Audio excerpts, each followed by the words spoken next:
My parents sued me for the home I worked 15 years to afford, but I fought back, exposed their lies, and built a new definition of family.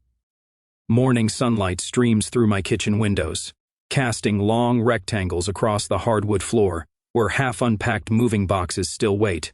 I grip a coffee mug in one hand and sort through my mail with the other, trying to maintain some semblance of normal routine in my new home. The certified letter sits apart from the stack of junk mail and bills, its official markings making my stomach clench. When I tear open the envelope, the world stops turning. My coffee mug slips from numb fingers, shattering against the floor.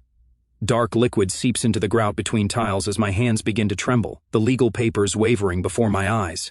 The demand jumps out in stark black text: immediate transfer of property and $300,000 in damages. My own parents are suing me.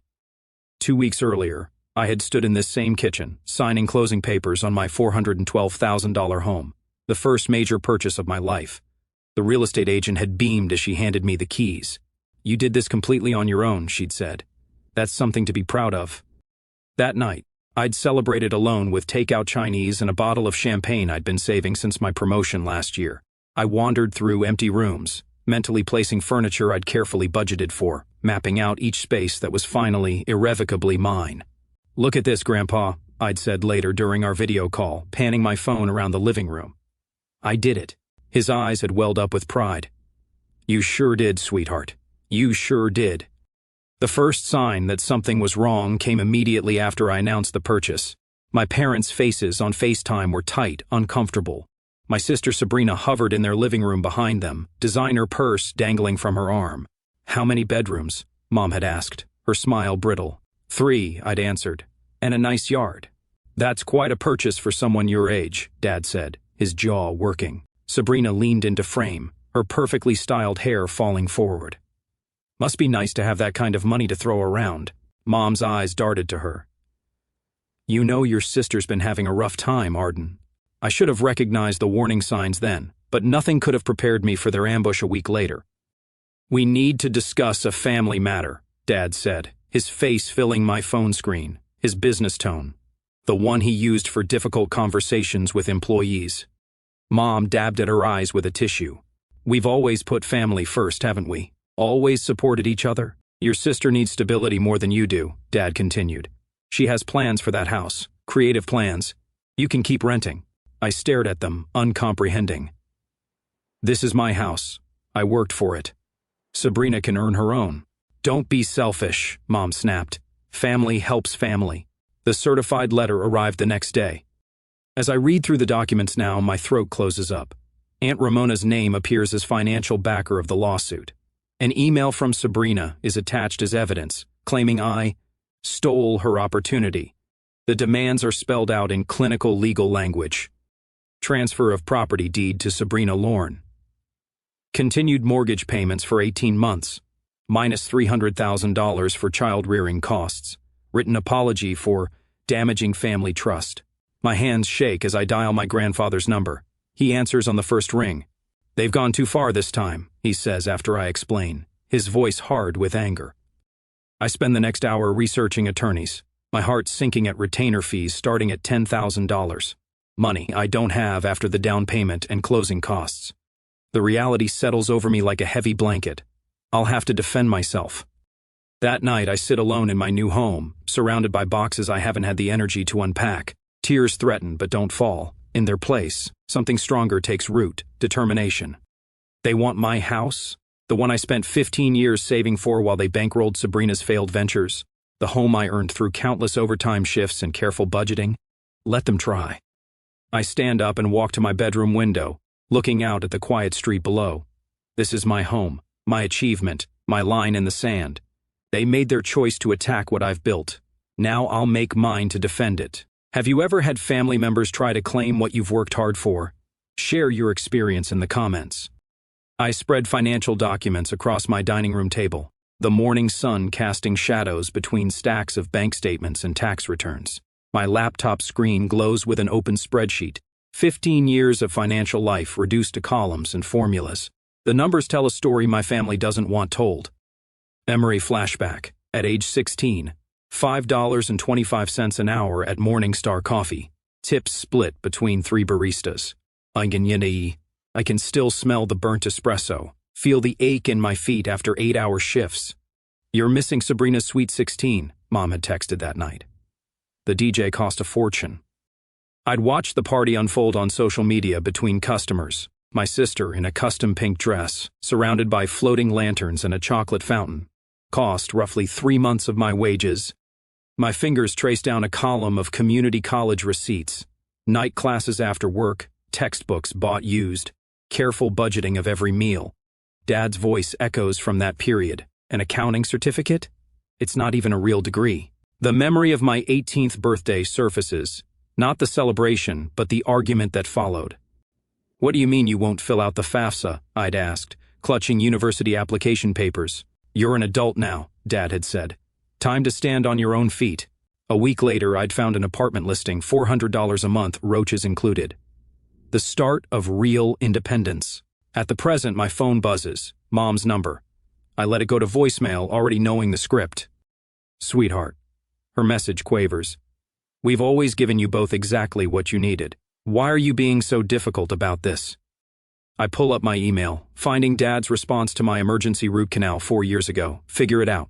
Below it, bank statements showing $2,000 transferred to Sabrina that same week for creative supplies.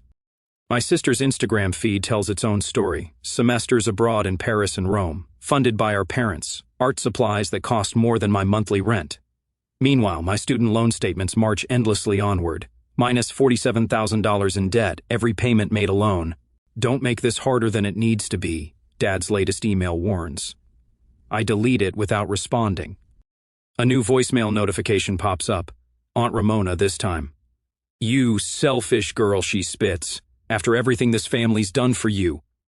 I research her history online, finding foreclosure records from 5 years ago, the same year she started living in Mom and Dad's guest house. The pieces click. She's not just backing their lawsuit, she's looking for her own backup plan. A quick social media search reveals Sabrina's latest crisis. Eviction notice from her creative studio apartment 3 weeks ago. The timing aligns perfectly with their lawsuit. The doorbell rings, startling me. Grandpa stands on my porch carrying a weathered cardboard box. Thought you might need these, he says, setting it down. Inside, decades of family financial records, meticulously organized. They did the same thing to your cousin Thomas, he explains, settling into a kitchen chair. When his auto shop started turning a profit, they tried claiming he owed them for family investments. My phone lights up with a text from Thomas himself. 10 minutes later, heard about the lawsuit. They tried taking my shop when it finally got out of the red. Don't let them win. A knock at the door an hour later reveals my next-door neighbor holding a potted plant. Welcome to the neighborhood, she says warmly. Despite surely having heard about the family drama. My high school boss from Morningstar Coffee emails, remember that Employee of the Year award? Happy to be a character reference. The support strengthens me for the next wave in the days to follow. A certified letter threatening property liens. Sabrina's tearful Facebook posts about her heartless sister. And calls from my parents' country club friends about family duty. Aunt Ramona's silver Mercedes cruises past my house for the 3rd time today, her phone raised to take pictures. An hour later, my supervisor calls about an anonymous concern regarding my character. I spend my lunch break filing a motion to dismiss, using every scrap of legal knowledge gleaned from late-night research. The court clerk raises her eyebrows at my pro se filing next week. This is surprisingly thorough, she says, stamping the documents. The preliminary hearing is set for next month. I request unpaid leave from work, ignoring my boss's worried frown about personal distractions affecting performance. That evening, I sit on my new porch swing, watching the sun paint the sky in shades of orange and pink. The scene triggers a memory, teenage me walking this same street, admiring these houses, promising myself I'd earn one someday. You're dreaming too big, Mom had said when I'd mentioned it. Maybe I was, but I did it anyway.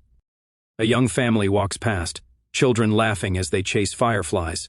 I think about the locksmith coming tomorrow, the security system being installed next week, not just protecting my house, but fortifying my boundaries. They say blood is thicker than water. But I'm learning that some family ties are actually chains. Sometimes love means standing firm even when it hurts.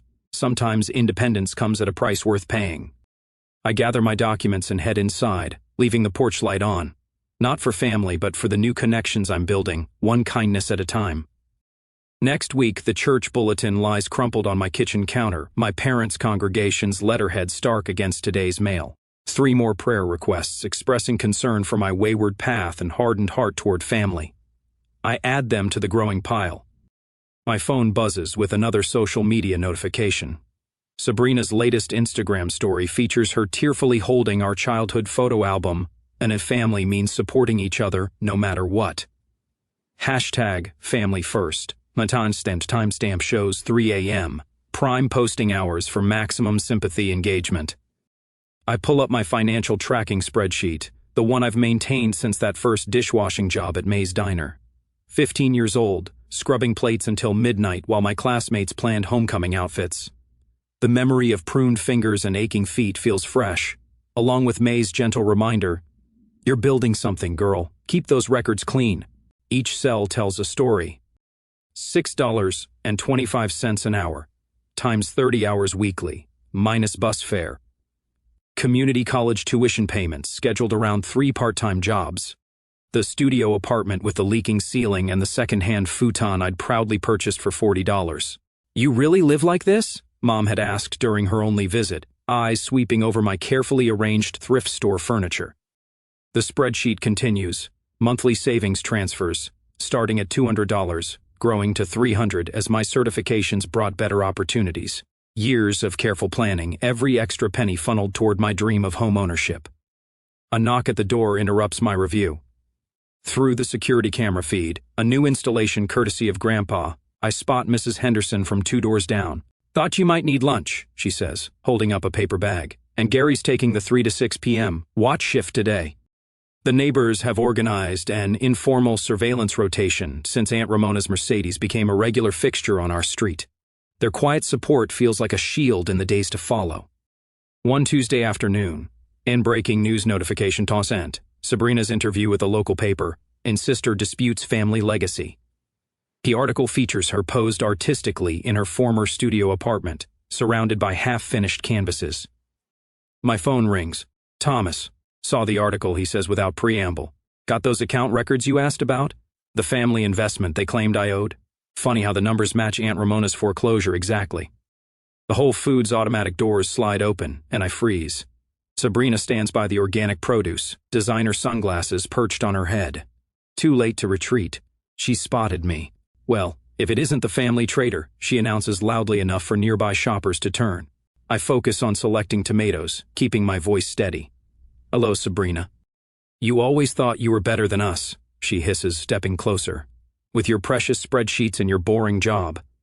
You know what that house could be? An amazing art cafe concept. People would love it." I meet her eyes. "And how would you handle the mortgage? Property taxes?" She waves dismissively. "Obviously that part would still be your responsibility since you're so good with money." Her lip curls. "Unlike some of us who actually pursued our passions." "Ma'am?" The store manager appears. "Is everything all right?" Sabrina's voice rises dramatically. "My own sister? Abandoning her family?" I leave my cart, walking calmly toward the exit as Sabrina's performance echoes behind me. The manager catches my eye with a knowing look. "We all know what's really happening here." Back home, I spread out the documents Grandpa delivered. Parents' financial records showing Sabrina's $90,000 in student loans paid in full. A $25,000 business loan for her failed pottery studio, their mortgage-free property deed. And buried in old emails, the truth. Time to teach Arden a lesson about family obligation, and Aunt Ramona wrote, "before she gets too independent." My hands shake as I compile court exhibits. The room spins slightly, too many memories crowding in. I'm 5 years old again, watching Mom remove my crayon drawing from the refrigerator. Sabrina needs space for her new watercolor. A gentle knock. Grandpa enters without waiting, carrying a weathered photo album. "Found these in the attic," he says, settling into the chair beside me. "Your grandmother kept everything." The photos tell a different story. Me at every minimum wage job, proudly holding first paychecks, a display of perfect attendance certificates, my community college graduation, Grandma beaming beside me. "She saw you," Grandpa says softly. "She knew what you were building. Those textbooks you thought just showed up at the campus bookstore? That was her." Tears blur my vision as I stand before the bathroom mirror, practicing my court statement. The voice that emerges sounds stronger than I feel. I am not responsible for supporting adult family members who refuse to support themselves. I straighten my blazer, purchased on sale last year, recorded meticulously in my budget. The security cameras blink steadily. Evidence binders stand ready, each document telling its own truth. Aunt Ramona's Mercedes cruises past again, but I don't flinch. Some sacrifices strengthen us, even as they break our hearts. Sometimes the hardest boundaries are the ones we need most. I touch the small photo of Grandma I'll carry tomorrow, her eyes twinkling with the pride she never spoke aloud. She understood the price of independence. Now it's my turn to prove I was worth her investment. Tomorrow, I'll tell my truth. Tonight, I fortify my walls, not with brick and mortar, but with 15 years of carefully documented sacrifice and the quiet strength of those who believe in earning their own way. On the confrontation day, the courthouse steps gleam in the morning sun as I adjust my grip on the leather document case. A graduation gift from Grandma, now carrying the weight of 15 years' receipts and records. Each step feels deliberate, grounding. The glass doors reflect my image. Navy blazer, pressed slacks, minimal jewelry, professional, prepared. A far cry from my first courthouse visit at 16, seeking work papers with trembling hands. Oh, perfect timing. Sabrina's voice rings across the marble lobby. My family forms a coordinated tableau, matching white blood first t-shirts under sport coats and cardigans. Mom dabs at carefully smudged mascara, while Dad's attorney arranges papers with theatrical precision. Aunt Ramona catches my eye, lips curving into a familiar smirk. Last chance to avoid embarrassing the family, dear. I keep walking, heels clicking steadily against marble. The security guard nods as I pass through the metal detector, my heartbeat steady despite the weight of their stares. The courtroom feels smaller than expected. Wood panels absorb sound, creating a bubble of focused silence. I arrange my exhibits with practiced efficiency, each tab color-coded and annotated. The methodology that earned eye rolls at family dinners now serves as armor. All rise. Judge Martinez enters, her quick assessment taking in both sides. Her gaze lingers on the matching shirts before settling on the stack of motions. Interesting filing, she comments, scanning the first page. Please proceed. Dad's attorney rises, straightening his tie. Your Honor, this case centers on familial obligation and traditional values. The Lorne family invested approximately $300,000 in raising their daughter, as documented by USDA statistics. Objection, I state clearly, irrelevant. Standard child care costs don't create legal debt. Sustained. Judge Martinez's pen taps her notepad. Counsel, proceed with actual claims. Mom takes the stand first, tissue clutched dramatically. We sacrificed everything for our girls. Private lessons, summer camps. Her voice breaks. How can she abandon us now that she's successful? I stay focused on my notes as she describes my selfish career choices, my rejection of family values. Each accusation lands softer than the last, buffered by years of documented truth. Dad testifies next, his authoritative boardroom voice filling the space. In our family, successful children support their parents. It's understood. And when was this agreement made? Judge Martinez interrupts. It's traditional. He stumbles. Implied. Your Honor. I begin my cross-examination. Did you provide similar support for Sabrina's education? Objection. Irrelevant. Their attorney stands. I'll allow it, Judge Martinez says. Answer the question. Dad shifts uncomfortably. Sabrina needed help pursuing her artistic gifts. Please review Exhibit C, I direct. Bank statement showing $90,000 in student loan payments for Sabrina's fine arts degree, plus $25,000 for her studio. Sabrina's testimony comes next, tears flowing on cue. The house would be perfect for my healing art cafe concept. I'd let her keep a room, of course. And the mortgage? Judge Martinez asks. Property taxes? Well, Arden's good with money stuff. Sabrina waves dismissively. She'd handle that part. The judge's eyebrow rises. What's your current employment status? I'm between projects, Sabrina sniffs. My art requires emotional space. I stand for my testimony, spreading out 15 years of pay stubs, rent receipts, college transcripts. I began working at 15, Your Honor. Every job documented, every penny accounted for. Including parental support? The judge asks. None received. I present bank statements. I paid my own way through community college while working 3 jobs. The down payment for my house came from 15 years of careful saving. She's twisting things, Aunt Ramona bursts out. This ungrateful girl. Silence, Judge Martinez warns. She studies my documentation and addresses my parents directly. Would you be making these demands if both daughters were struggling financially? The silence speaks volumes. I've heard enough. The judge closes her folder. This case lacks any legal merit whatsoever. Properties purchased independently remain independent. Case dismissed with prejudice. Aunt Ramona's outraged screech echoes off marble as security escorts her out. Sabrina collapses in the hallway, but the court personnel step carefully around her prone form, faces neutral. You'll regret choosing money over family, she calls after me. I pause at the courthouse doors, sunlight streaming through glass. Behind me, Mom's voice rises. How could you do this to your family? But the weight pressing against my chest for months finally lifts. Through the window, I spot Grandpa's truck idling at the curb, his steady presence a reminder that family, real family, builds you up instead of tearing you down. You okay, kid? He asks as I climb in. I watch my biological family huddled on the courthouse steps, their matching shirts a bright blur in the rearview mirror. I think I finally am. Your grandmother would be proud, he says softly. She always said you had the strength to build your own path. The familiar streets look different somehow, clearer, like after a storm, each carefully earned mile bringing me closer to home. My home, protected now by truth and law and the quiet power of standing firm. In my pocket, the small photo of Grandma seems to warm slightly. She'd understood the price of independence, the courage required to choose yourself. Some sacrifices strengthen us, even as they break our hearts. Sometimes the hardest boundaries become our strongest foundations. The security system chimes as I enter my home, my legally protected home now, 3 days since the courtroom victory, and already the quiet feels different, not peaceful exactly, but fortified.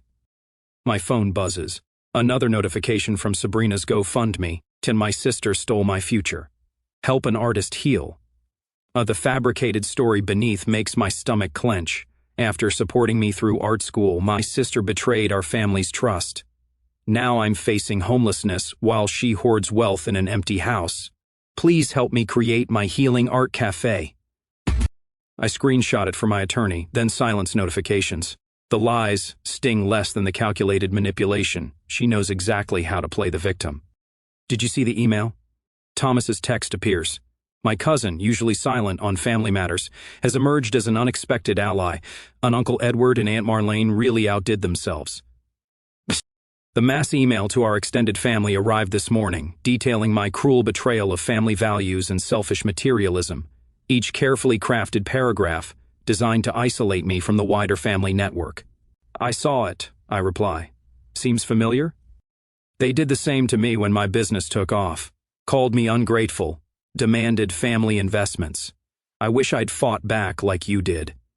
That night, the security system chirps again, an ocean detected. Through the app, I watch Aunt Ramona's Mercedes creep past my house for the 3rd time tonight. At midnight, the camera catches her approaching my front door, spray paint can glinting in the porch light. You ungrateful little. The rest is lost as she realizes she's being recorded. The paint can disappears into her designer bag as she hurries away, but not before leaving a bright red streak across my new door. The responding officer arrives quickly. We've got clear footage, he says, reviewing the video. Would you like to press charges? I think of family dinners, holiday gatherings, the complex web of loyalty and obligation. I need to file for a restraining order. Next week, the courthouse feels different now. Where fear once lived, determination takes root. The clerk processes my paperwork efficiently, eyebrows rising at the family names. Judge Martinez's courtroom again, she notes. She'll remember the context. The temporary order comes through immediately, backed by the officer's testimony and security footage. Each signature feels like both victory and loss, protecting my future while severing my past. They tried this with others. Mrs. Chen, our old neighbor, tells me over coffee. Her letter arrived yesterday detailing 20 years of observed family dynamics. Your father demanded family support from his brother too before the cancer took him. Your aunt, she's always been jealous of your mother's marriage, you know. Uses money to control people. Grandfather fills in more gaps as we work on his truck together. Your grandmother set aside college money for both you girls, he says quietly. Your parents redirected it, called it investing in Sabrina's gift. That's why she left you the house money separately in her will. The permanent restraining order hearing arrives too quickly, and not soon enough. The matching shirts are gone, replaced by subtle designer labels and practiced humility. Their new attorney speaks of reconciliation, portraying me as vindictive and unbalanced. Your Honor, I stand. Evidence organized with familiar precision. I'll let the facts speak. Security footage plays. Police reports detail workplace disruptions. My family claiming medical emergencies to bypass security. The GoFundMe screenshots. The email campaign. Enough. Judge Martinez interrupts. Restraining order granted and expanded to include digital harassment. Any violation will result in immediate consequences. That evening, the local paper runs the story, and family property lawsuit dismissed, restraining order granted. Sabrina's GoFundMe disappears, reported for fraud. Messages trickle in from extended family, support, similar stories, quiet solidarity. Your cousin Rachel called, grandfather tells me over dinner. Says she's proud of you. Others are starting to speak up about their experiences too. I watch him season his potatoes with methodical care. The same attention to detail he taught me in his garage, rebuilding engines while sharing life wisdom. Does it get easier? I ask. Choosing yourself? He sets down his fork. Sometimes family is what you build, not what you're born into. Your grandmother knew that. Why do you think she left you those tools in her will? Later, I complete my nightly security routine, doors locked, cameras active, systems armed. The red paint is gone from the door, but its ghost remains, a reminder of boundaries earned and enforced. In my journal, words flow. I'm protected what I earned, but I'm mourning what never was. The family I wanted existed only in my hopes.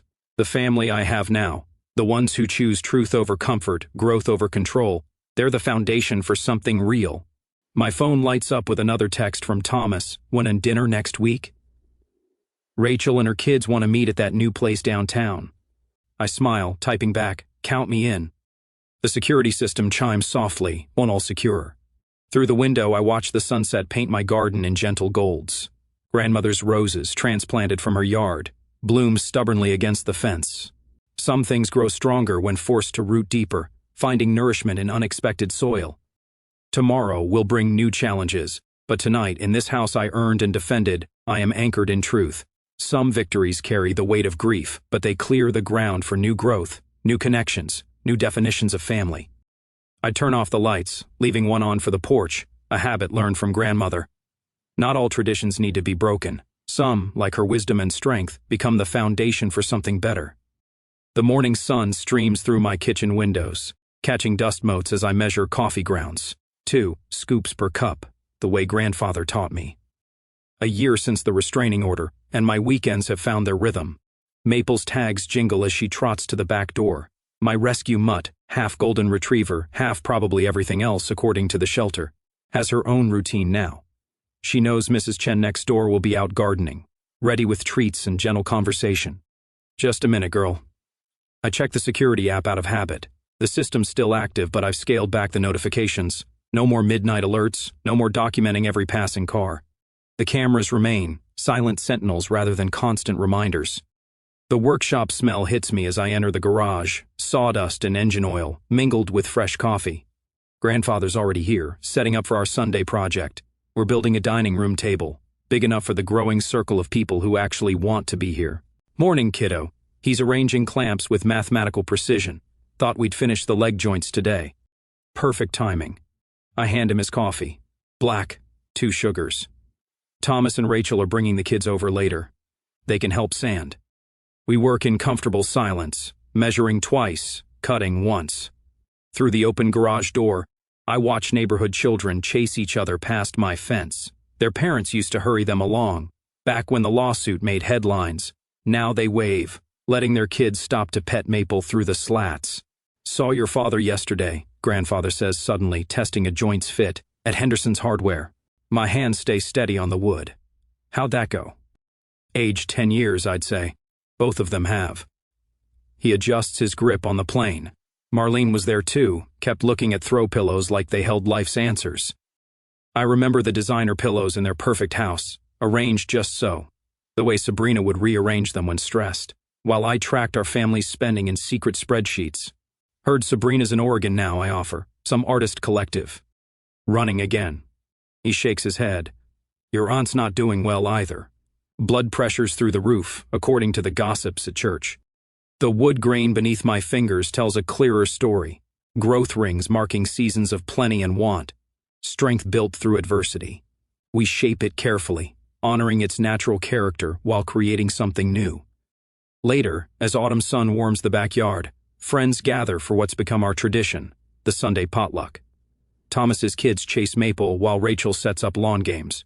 My coworker Sarah, who stood by me through the worst of the lawsuit, arranges flowers from her garden. Hard to believe it's been a year, she says, stepping back to admire her work. A year since I bought this house. The memories surface, empty rooms echoing with possibility, then threat. Now every space holds purpose. My home office with its promotion-worthy projects. The workshop where grandfather teaches me patience. The garden where Mrs. Chen shares her wisdom about more than just plants. Grandfather rises, tapping his glass for attention. To this home, he says simply, and the woman who built it, not just with lumber and nails, but with courage and truth. The toast ripples through my chosen family, neighbors, friends, the cousins who chose connection over convenience. Even Maple barks her approval, tail wagging as children sneak her bits of hot dog. That evening, after the dishes are done and leftovers distributed, I join grandfather on the porch swing. Maple sprawls at our feet, worn out from playing referee to the kids' soccer game. You didn't just protect your house, he says quietly. You defended your worth. Through the windows, I can see the dining room table we're building, still unfinished but already promising. Like everything worthwhile, it takes time and attention to detail. Some prices are worth paying for peace, I reply. The stars emerge as night settles, casting gentle light on my transformed home. Inside, Sarah and Rachel are setting up board games, their laughter drifting through screen doors. Thomas helps his youngest with homework at my kitchen counter. Mrs. Chen's lights glow next door, her silhouette visible as she waters her evening primrose. My phone buzzes, a text from the young analyst I'm mentoring at work. She's leaving her financially abusive marriage, needs advice on building credit. And you showed me it's possible, she writes. I think of that terrified woman who first walked into Judge Martinez's courtroom, clutching papers in desperate certainty. She's still here, that core of steel strengthened by fire. But now she's surrounded by people who recognize its worth, who add their own strength to the alloy. The security system chimes softly, all secure. But the sound no longer triggers anxiety. Instead, it reminds me of boundaries earned and kept, of peace protected and shared. Maple's head lifts at approaching footsteps. Just the neighbor's teenager, coming to ask if she can walk her tomorrow. Same time as usual? She calls. We're working on our leash manners. Perfect, I answer. Another small thread in the tapestry of normal life, woven from trust and consistency. Grandfather squeezes my shoulder as he heads in to claim his favorite armchair, the one we refinished together, now permanently placed in my living room. His tools live in my garage now, his wisdom in my daily choices. Inside, the game night is getting competitive. Outside, crickets tune up for their evening symphony. And here on my porch, in this space between what was and what is, I breathe in the peace I've built. Some say family is who you're born to. But I've learned it's who you choose to become, and who chooses to witness that becoming with love and respect. Every laugh from my living room, every wave from a neighbor, every shared meal and project and quiet moment, these are the true measures of home. The stars wheel overhead, constant as truth, bright as possibility. Tomorrow will bring its own challenges. But tonight, in this house I earned and shared and filled with genuine connection, I am exactly where I need to be. What defines family after all? Is it blood and obligation? Or is it the people who celebrate your growth while respecting your boundaries? In my experience, it's the latter that builds the strongest foundations. As I linger on the porch a moment longer, the cool evening air carrying the scent of grandmother's roses, a profound sense of closure settles over me. Like the final piece of a puzzle I've been assembling for 15 years. The ache of loss for the family I thought I had still lingers, a quiet bruise beneath the surface, but it's overshadowed now by the vibrant warmth of what I've gained. I mourn the parents and sister who chose control over love, who saw my success as a threat rather than a triumph. Yet in their absence, I've discovered a freedom I never knew possible. No more walking on eggshells, no more justifying my choices, no more shrinking to fit their expectations. Instead, there's space to breathe, to grow, to invite in those who value me not for what I can give, but for who I am. The tears come now, not of sorrow, but of release and gratitude, for Grandpa's unwavering belief, for Grandma's silent investments that bloomed when I needed them most, for the neighbors and friends who showed up without demand. This victory wasn't just about keeping a house, it was about reclaiming my narrative, proving that self-made doesn't mean alone. In defending my boundaries, I've built something unbreakable, a life rooted in integrity, surrounded by chosen family who lift me higher. And as Maple nudges my hand for one last pet before bed, I realize the greatest reward isn't the deed in my name or the table we're crafting. It's this unshakable peace, knowing I've honored every sacrifice, every late night, every dollar saved, by becoming the woman my younger self dreamed of. The stars above wink in approval, and for the first time, I feel truly deeply at home, in my space, in my skin, in my story.